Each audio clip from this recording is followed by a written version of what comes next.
ल कसरी चाहिँ लाबै कहाँ ऊ आमैको पटुकीमा ऊ हुने रहेछ डल्लिने रहेछ।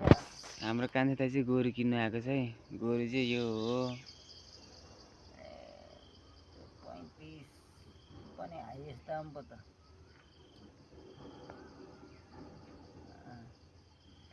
आउनु त आउँछ कि अब ठिकै हो तर गर्दनमा मासु पनि रहेको रहेछ।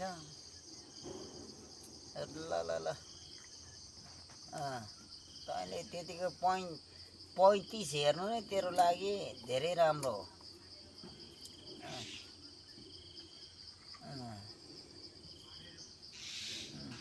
ल ल कहीँ ल ल घुर्के रक्सी खुवाउँछस् कि आउँ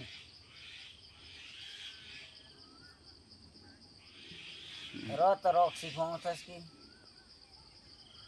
मासला। ल ल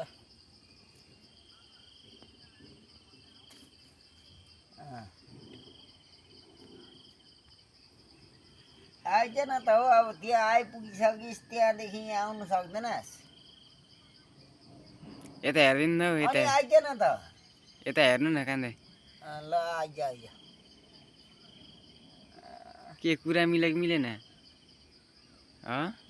यहाँ दर्शकले जान्न चाहन्छ कति के हो दाम काम? कुरामा यो लगेर हल अलिक नमिल्ने भयो। तपाईँको दाम चाहिँ कति हो? 35 भनेको। अलिक साह्रो भन्नु न कति? 35 भनेको अब नमिलेपछि के? घरकोले चाहिँ कति भन्दैछ? 65 अरे। अनि के हो त यो?